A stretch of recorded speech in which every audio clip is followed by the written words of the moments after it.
Bringing you the very latest from here at home and around the world. A very good evening. This is Primetime News on News First. It's a pleasure having you with us. I'm Mahina Bongzo. And I'm Ravi Gamage. We start off with a look at the day's headlines.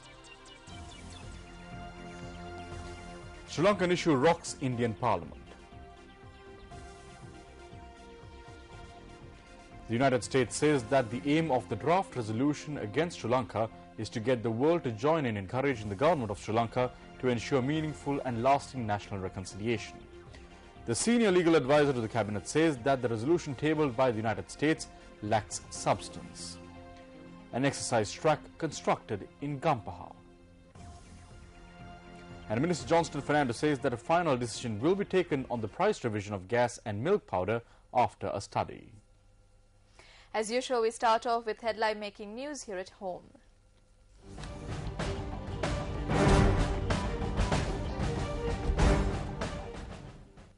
The exercise track constructed alongside the Gampaha-Oruthota road was inspected by President Mahinda Rajapaksa today. The exercise track has been built near the Kalupalama in Gampaha. The President, who turned up at the track this morning, engaged in his daily exercise routine. The 4-kilometre-long track has been built on an aesthetically appealing section by the banks of the Urua Loya. Over 1,500 types of flora have been planted on either side of the track to promote environmental conservation. A sum of 32 million rupees has been spent on the construction of this exercise track, which was recently vested in the public.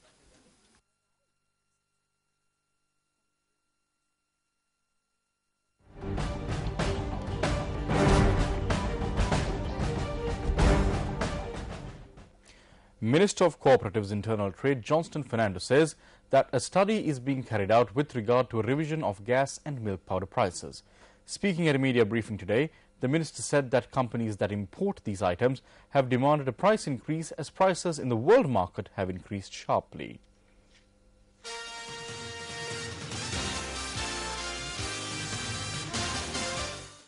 The media briefing was convened by the Ministry of Cooperatives and Internal Trade to create awareness about the 265th Mahapula Educational and Trade Exhibition that will be held at St. Anthony's College, Katugastota from the 6th to the 11th of April. During the briefing, journalists questioned the minister as to whether gas and milk powder prices were to be increased. Gas bila loka වෙළඳ පොලේ ඉතාමත් මිහිල ගිලා තියෙනවා. The price of gas in the world market has increased rapidly. Earlier, the price of gas in the world market fluctuated between $800 to $900. It has now increased to $1,000. A request has been made in this regard. We are carrying out a study. If we find that the companies will incur a huge loss and they have purchased new stocks at the current prices, then we cannot allow these companies to shut down. We will not let that happen. We will conduct a study and arrive at a decision. This applies to milk powder as well. කරලා අපි තීන්දුවක් ගන්නවා. කිරිපිටිත් එහෙමයි.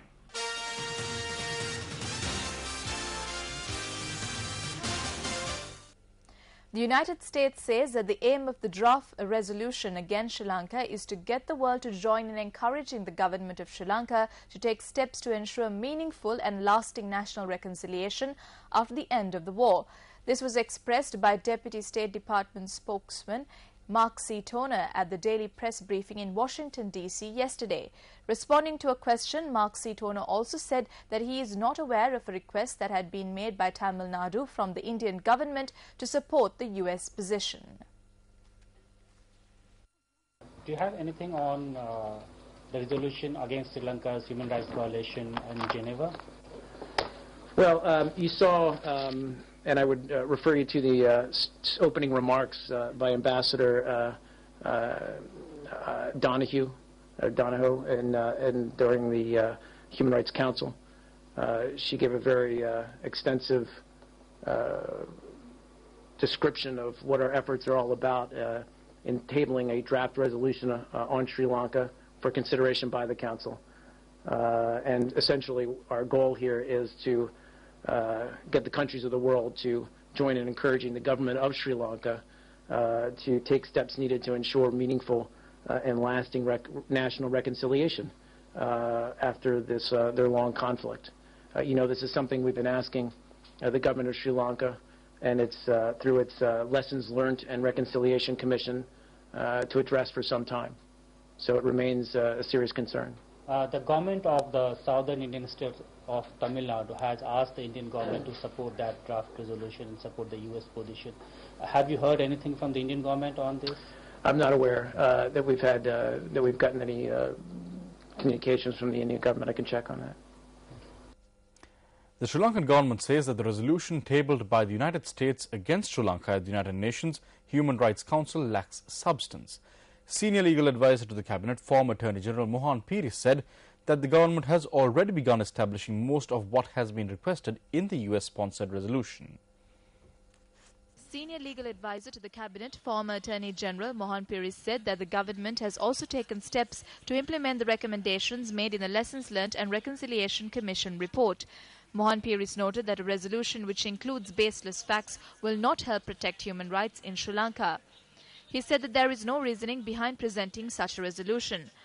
Piri stated that the European Union, the United States, England, a few Latin American and African countries are acting against Sri Lanka. A Sri Lankan delegation is to head to Geneva to counter the resolution on Thursday. The high-profile delegation includes the ministers Mahinda Samarasinghe, Professor G.L. Piris and Nimal Siripala de Silva. Now, according to Indian media reports, there has been an uproar in the Indian Parliament today over the alleged human rights violations in Sri Lanka.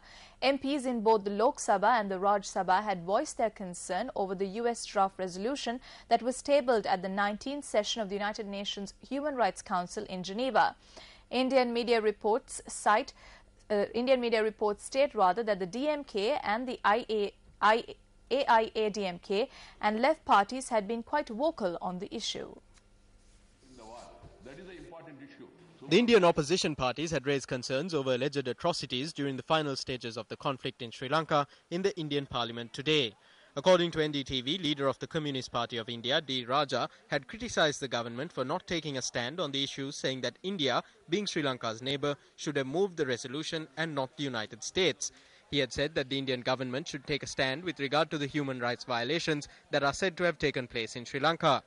Responding to this, Parliamentary Affairs Minister P.K. Bansal had said that the government will issue a statement later in the day. NDTV reported that when the members continued with their protests demanding an immediate assurance from Prime Minister Dr. Manmohan Singh, who was present in the House, the chair adjourned proceedings until noon and then till 2 p.m. local time. No. Go back to your place.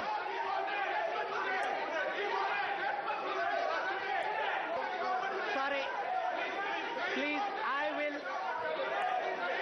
Indian Minister Pranab Mukherjee told the Lok Sabha that India does not support any country-specific resolutions but will determine a time to discuss this issue. The issue of the violation of human rights by Sri Lankan government, which is being agitating the international community, we are fully aware of the sensitivity of it. A resolution is likely to come in the Human Rights Commission at Geneva.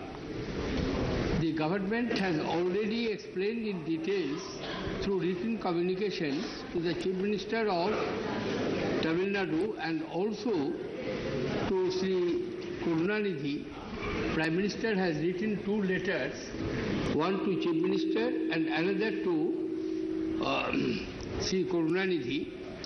And if the members want further clarification or detailed explanations on the issue, first of all, the date has not yet been fixed, and traditional position of India has always been, not only in respect of this case, that we normally do not support any country-specific resolution. But what view on this issue will be taken will be determined as and when the time will be finalized in respect of the meeting of the Human Rights Commission. But if the honourable members are interested, I will request the External Affairs Minister to make a brief statement. Now, the developments in Geneva with regard to Sri Lanka have had a profound impact on the Indian political establishment, with parties on both sides of the Indian political divide clamouring to have their say. Indian Prime Minister Dr. Manmohan Singh says his government is engaged with all parties in an effort to achieve an outcome that is forward-looking rather than deepening confrontation and mistrust between the concerned parties. The The PM says he is keen to find a way forward on issues relating to accountability and reconciliation. Dr. Singh had echoed this sentiment in a letter addressed to Dravida Munnetra Kalaham chief M. Karunanidhi with regard to the US draft resolution tabled at the UNHRC session in Geneva. Responding to a letter sent by M. Karunanidhi, the Indian Prime Minister pointed out that India's objective is to secure a future for the Tamil community in Sri Lanka that is marked by equality, dignity, justice and self-respect.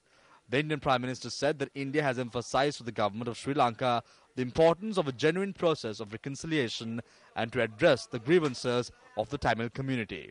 The letter further states that India has reiterated the need for an independent and credible mechanism to investigate allegations of human rights violations in a time-bound manner, which has also been recommended by the LLRC. Prime Minister Dr. Manmohan Singh further states that his government will continue to engage the government of Sri Lanka with regard to these issues. The All-Island Samurdhi Development and Agricultural Research Officers Society carried out a march in Colombo today in support of protecting the freedom of the motherland. The group, which arrived by foot at the Lipton Circus in Colombo, engaged in a demonstration.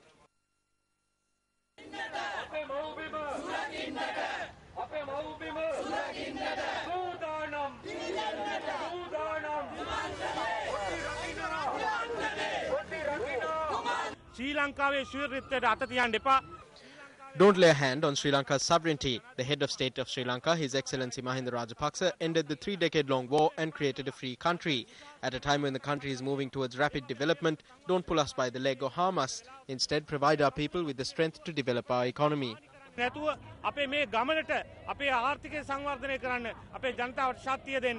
Meanwhile, issuing a communique, the Government Information Department states that Sri Lankans residing overseas had also carried out demonstrations over the past few days under the theme, "Let us rise up against the international conspiracies against Sri Lanka."